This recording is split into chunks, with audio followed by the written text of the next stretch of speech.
Hello, everyone. It is approximately 5:45 in the afternoon on April 30th.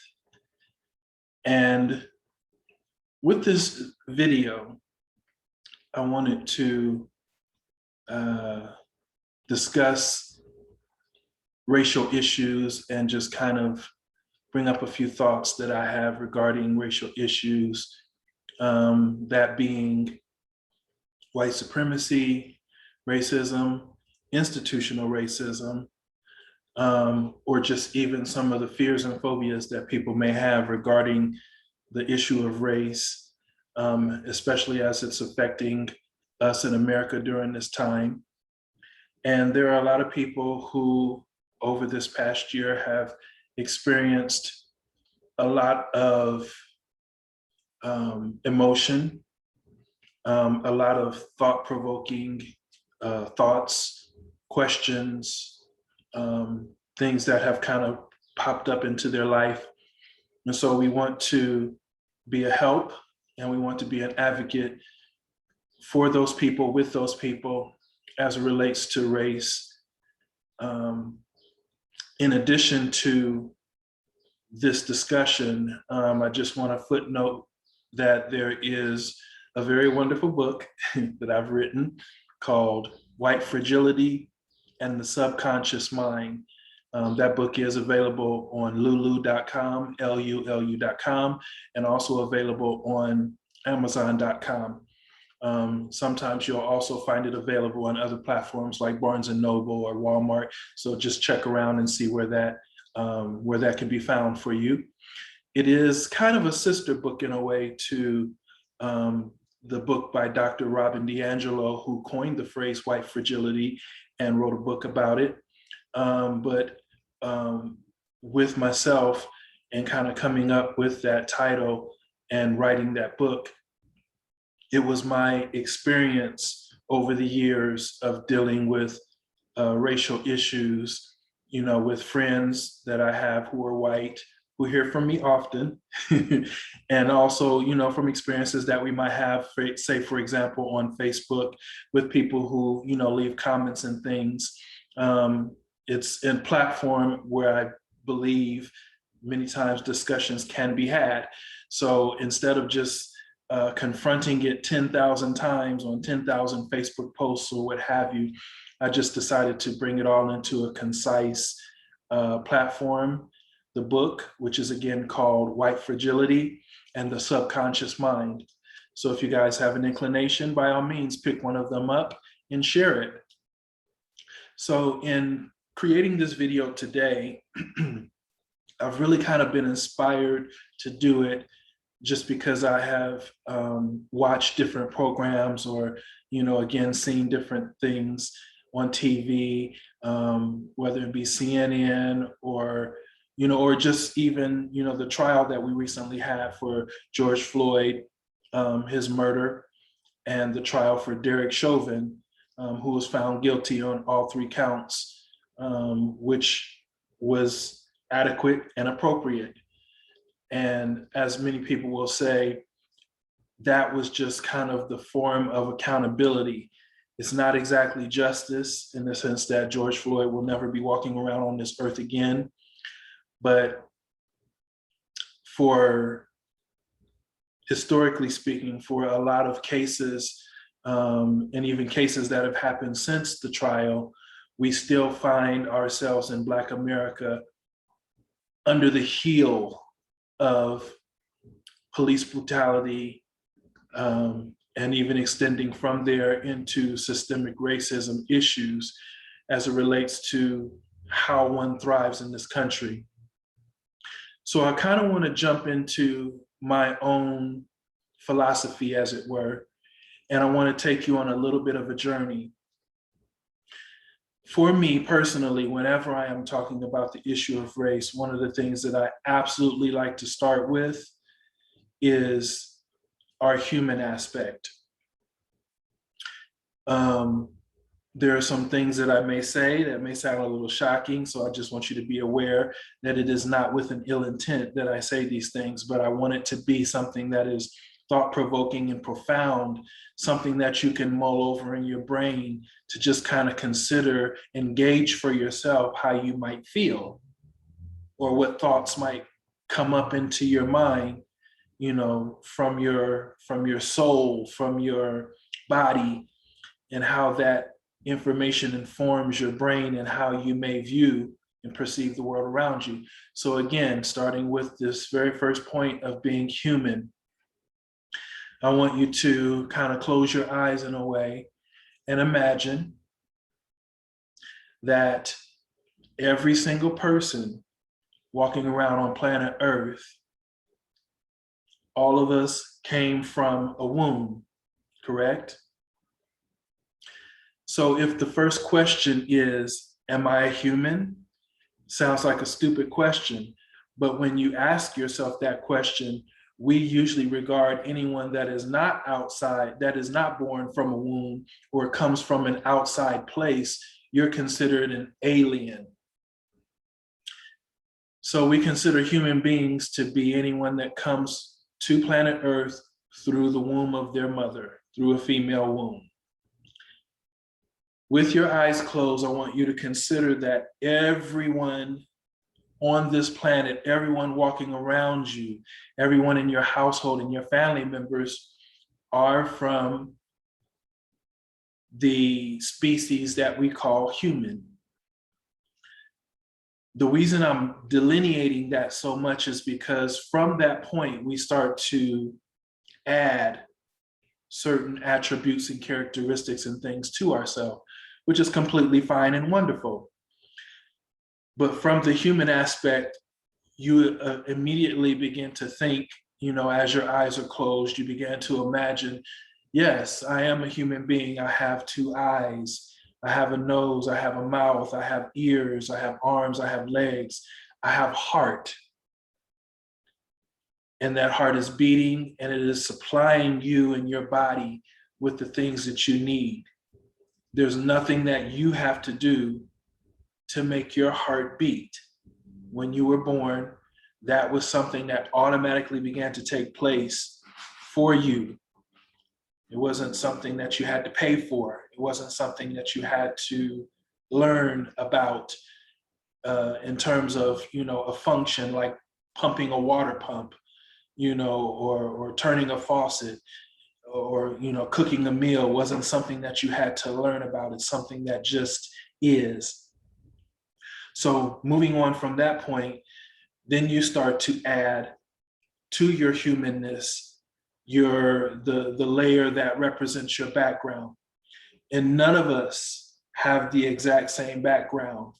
So that begins to be one of the initial points that kind of separates us out and makes us different. And when you consider your background, most of us don't consider, oh, this is bad or that's bad. My background is bad.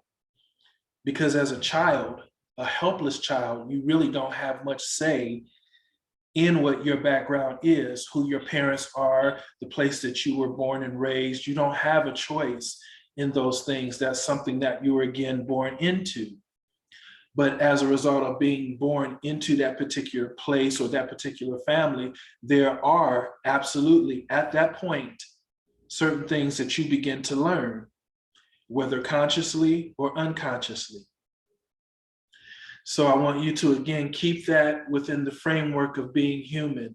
We're all the same. We all come from a womb. We all have heart. But once we start to add our background into it, then it becomes an issue of, how am I different?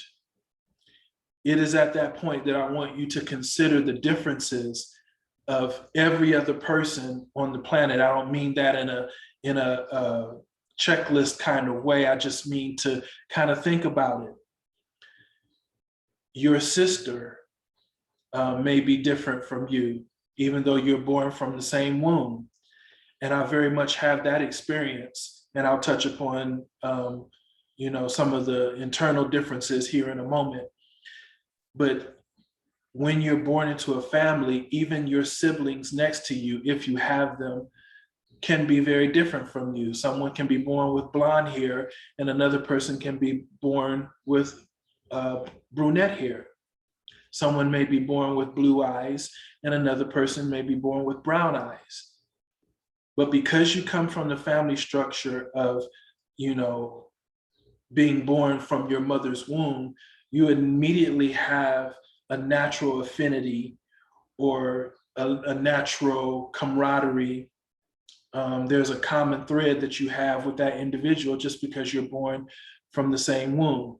Now, I'm going to pause here in the differences of backgrounds and just say this. Again, it's shocking to some of you, but please try and accept this as a truth. Every human being walking around on planet Earth, every human walking around on planet Earth, sprang from a person of color. If you're thinking about your Bible, you know that the Garden of Eden is more so located in Africa, in the northern part of Africa.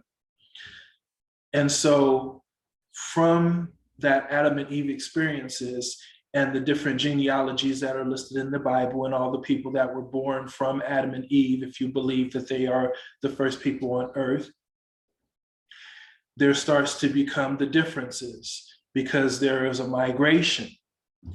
Some people migrated south in Africa. Some people migrated north of Africa to other countries and even other continents.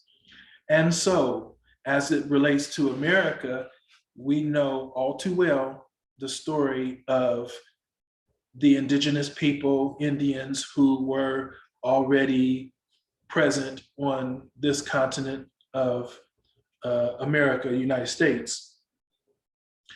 And from there, the story starts to take form in that there were people who came to Africa and transported Africans to America against their will, if I could just say it very lightly, against their will, versus other countries, other regions, other people who heard about America. It's a really great place. I hear there are a lot of jobs. I hear you can make money. I hear you can do this. I hear you can do that. I think I'm going to go. And they jump on a boat and they come to America of their own free will. Those that who have been brought to America against their will became slaves, those Africans. And so the American story begins. The African American story begins. And a part, again, that we want to insert as I go back to what I was saying a moment ago is that when we were captured away from Africa, we did not bring our language with us many times. We did not bring family connections with us many times.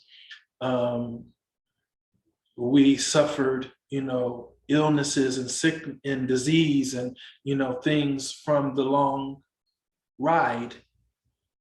And so when we get here, we're not completely intact. We don't have everything that we know and are used to. In some cases, the family structure and that common thread that I just mentioned a moment ago is broken or torn, sometimes beyond repair. So I just want you to hold that in your mind again as I go back to the conversation about our background. Within one's background, you have, mom, dad, grandma, grandpa, whatever familial experience you were raised in, where you are now subjected as a helpless, naive, unknowing child into the culture of whatever those people who were here before you, what their experiences were, what their knowledge is, what their beliefs are, what their culture is. And just to get a little more closer to the racial issue, let's say grandpa was a racist and he was raised in the South, and he came from a family that had slaves, or, just held the common belief that certain people were inferior to him or her, were inferior to grandpa. And so grandpa doesn't think he's a racist, but he may tell a joke, or he makes an offhanded comment. You, as a helpless child, may just be in another room playing and overhear this. You, as an individual, may hear, what's being said, but you don't have a working knowledge yet of what that even means, because you're a child. You're playing with your doll. You're playing with your truck. It doesn't mean anything to you. So at this point is where I want to insert that racism absolutely is a learned behavior. Again, this is not necessarily touching the level of systemic racism yet, but just as an individual, whatever your exposure may have been, that immediately seeps down into your subconscious mind, because it's not something that you need on a daily basis. You don't go make a peanut butter and jelly sandwich in your kitchen and say, oh, because I'm racist, my jelly should only go here, or it should only go on this side of the bread. No one thinks like that. But because of experiences that you've had, things that make you laugh, things that make you cry, things that make you think, our ears do not have a shut-off valve.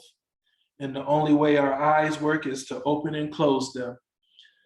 So as it relates to the function of our mind, our subconscious mind, our brain, our humanness, there are things, whether we want them to or not, there are things that seep into our mind and our being, and they flow down into our subconscious level. And when I think of the subconscious level, I want you to think of an iceberg, or think of the movie Titanic. An iceberg, as you know, thinking of the surface of the water, the part that you can see that's above the water is the danger, so to speak, that one has to avoid when maneuvering toward that particular iceberg. What is not seen is the iceberg as it exists below the water. And that could be much huger, that's not a word, much larger than the iceberg that you see at the top. The bottom could be immensely bigger than what you see above the water. And so this part that exists below the water is kind of what's considered your subconscious mind, if you're not familiar with that. And so consciously, there are things that we learn. Oh, I learned how to write, or I learned how to ride a bike, I learned how to drive, etc. But subconsciously, how does that experience, or that thing that you learned, or that thing that absorbed into you, how does it fit into that larger mass, that unspoken part of you? So this is the larger portion that we want you to consider even as we move forward in this discussion. First, the matter of being human. Second, the matter of your background, okay? Now, moving forward from there, then we start to go to school. We may move to a different location from where we're born, or we become adults at some point and we move away from our immediate family to start our own family, what have you. This is at the point where a lot of people get caught up, and where, societally speaking, we have a lot of murky water. Because you sitting here looking at this video, you know absolutely nothing about me until I tell you, correct? The most obvious thing about me is my skin tone. And so for racism, that many times is the initial point, because people feel, look at him, let me move on the other side of the street. Or look at him, he reminds me of this bad experience that I had. or whatever. Racism is initially about having a prejudiced thought or action based on a person's skin color, but that's not the only thing racism is. It's just the most immediate thing that a person sees. Now, I have to insert this part here. There are people who say, well, I don't see color, which is a complete lie. And I have to attack it that way because I have to implore anyone who says that or thinks that to stop doing that, because obviously you see color. If you look at this shirt that I'm wearing, if you're not colorblind, most people will say it's blue. If you're looking really closely, some people might say, well, it's plaid because you see the stripes and the pattern inside of my shirt. So in fact, you do see color. And the reason I'm bringing this point up is because it's a matter of embracing what you see as opposed to repelling what you see. That's the most immediate difference. Again, human, you can look at me and you know that I'm human. You have no idea what my background is, but you know it's not yours. And as much as you might like to judge me on that, you don't know what my background is because I haven't told you. So then the most obvious thing is my appearance, the fact that I'm a brown-skinned individual. Now, let's go back to background for just a second.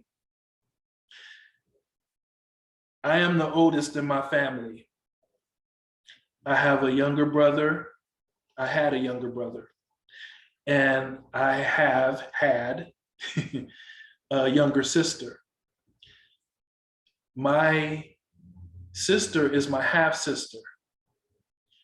She's more my complexion, and she's actually a little bit darker, just a smidge darker than me.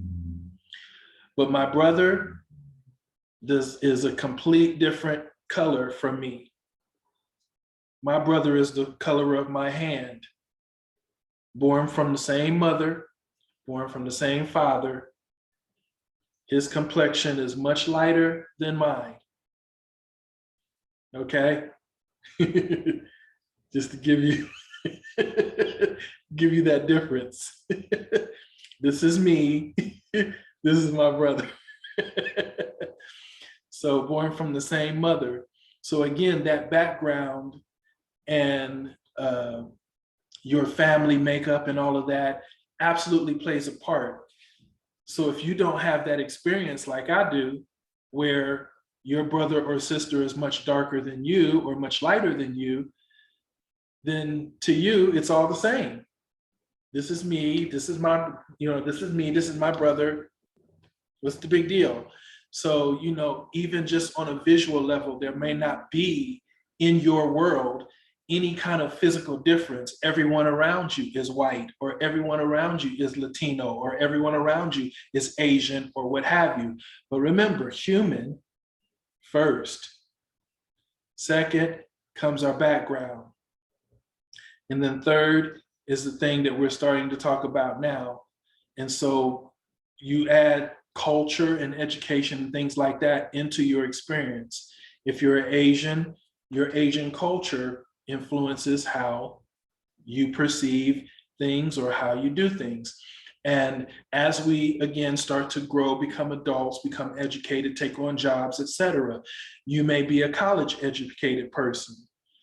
You may be someone who learned certain skills. My family are farmers, my family are doctors, etc. At that point is when we start to add these attributes to ourselves. I'm such and such PhD. I am such and such a person from Ireland. I am such and such person who, grew up poor, or I grew up wealthy. There's different things that we begin to add to ourselves. Now, as I start to end this particular video, again, I just want to assert to you that even me, the speaker of this video, I haven't even told you my name. So go ahead and guess what that is. I haven't told you anything about my background. I haven't told you anything about my education or my culture. All you have is my face and my voice. And so if we are tackling the issue of racism, you know, and all these other societal issues that we're experiencing right now today, you may be able to formulate a question or two. You may be able to formulate an opinion or two just based on what I've said up until this point, the very few facts that you know about me. And if you take a moment and just kind of think about what that is, what are the facts that I've told you? Obviously, number one, I'm Black or African American, whichever you choose. And so as you look at the human aspect and look at the obvious aspects of my life, I haven't told you any personal stories really, other than the fact that my brother looks a little different than me. It was never an issue. It was never a big deal. I've never looked at my brother and said, oh, I wish I looked like him. Never. Why? Why would I? He's my brother. So when you start to formulate your questions and opinion, well, maybe his name is Billy, or, you know, maybe his name is Andre, you know, just whatever it is that you formulated in your mind at this point. If you want to write it down, that would be very powerful because it will inform you for the next video to come as I start to reveal a little bit more about myself. And it will help you to see consciously and subconsciously if there are things that you have allowed to settle within your personality or your everyday life or your function, that color or what's the word I want to use? Influence that help you determine whether or not the person in front of you, the human being in front of you, is something that's worthwhile, or is this something, you know, that, again, using the kind of the example that I said earlier, whether it's something you can embrace or whether it's something that repels you. Okay, so if you want to write these things down, what do you think my name is? How old do you think I am? Where do you think I'm from? What do you think is my level of education? Am I in fact a human or am I an alien?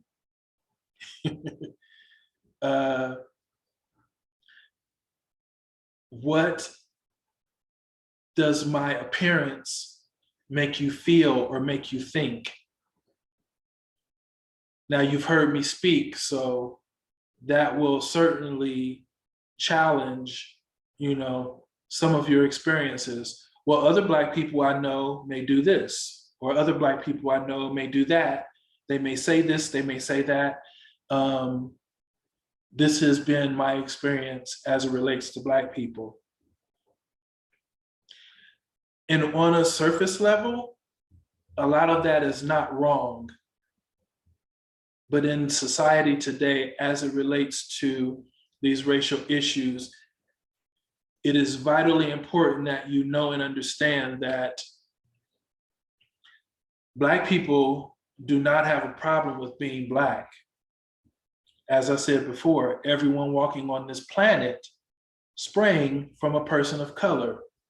So those people that think, well, Black people hate white people, largely we don't. I'm not saying that couldn't be true, but I think Black people in general see other white people as just an extension of who we are. You're just a lighter shade of who we are. And as I get ready to end this video again, I'll bring genetics into it. If you have, two Black people,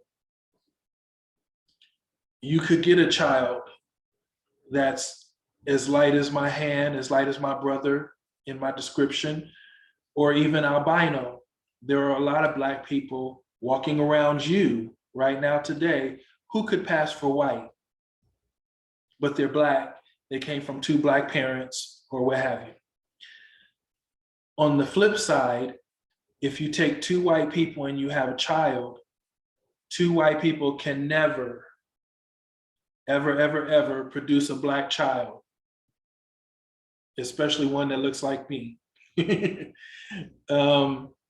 so genetics kind of supports some of what I said a moment ago. Every single person walking around on planet Earth sprang from a person of color. It's just that there was a change because of migration, weather, sun exposure, etc.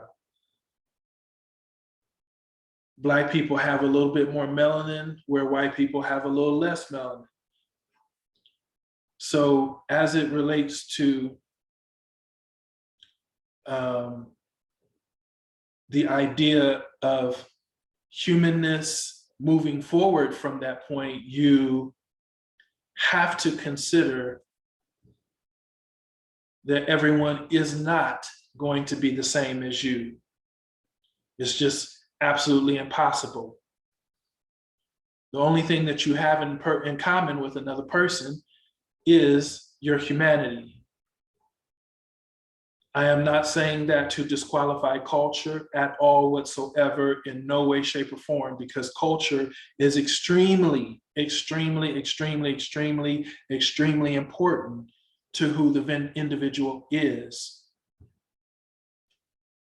But I need you to grapple with the idea that there are people in this world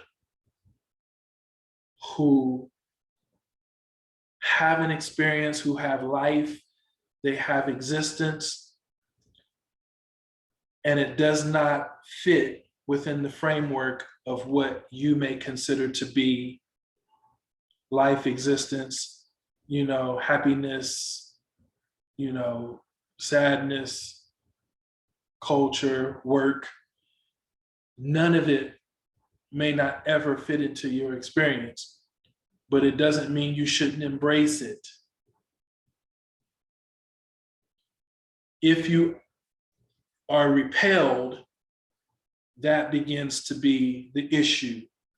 And it begins to be the very, very small sprout of racism that exists in a human being. You may not be, quote unquote, a racist, but you may be on the path towards racism because you have a little bit of an issue with regarding someone who's outside of yourself, someone who does not have what you have, someone that doesn't come from where you come from. Human first, and then the other things follow. And when you start adding those attributes to yourself, if you're a doctor, if you're a lawyer, if you're an astrophysicist, whatever, marine biologist, whatever it is, that makes you feel important about you. We certainly don't want to discredit those things, but I want to challenge you to go all the way back to human and just think about some of the things that I've said up until this point. So I'll conclude this particular video, and I do want to do several of them. So if you happen to find this video, hopefully on YouTube, you can share this video on your social media, or share this with other people that you know, and actually look for videos to follow.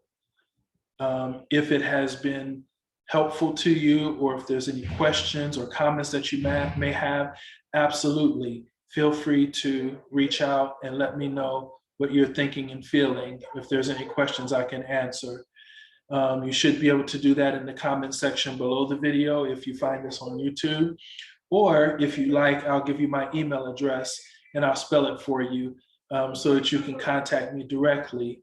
And I'm absolutely up for whatever challenge you may want to present, because I know that some of the information and things that I said may be kind of shocking to you. It may not be something you've ever heard before, but it is something that I want you to consider and realize that there is another perspective to what you already know. We're just basically adding to what you know.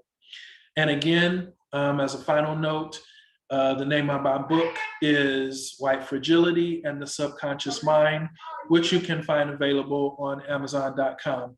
And so with closing, my email address is, if you're ready for it, here we go. D as in doorknob, U as in uncle, GLAI, GLAS. So I'll spell that again. DUGLAI, GLAS at AOL.com. It's a nickname that my mom gave to me when I was very young. So there again, you know, another little thing about me. It's pronounced Douglas. So I'll spell that again. DUGLAI,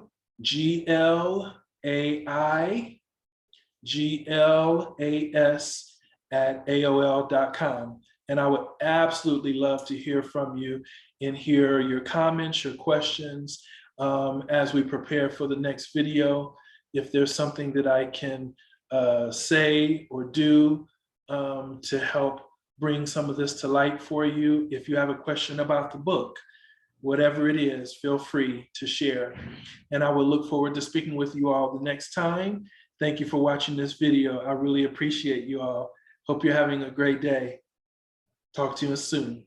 Bye-bye.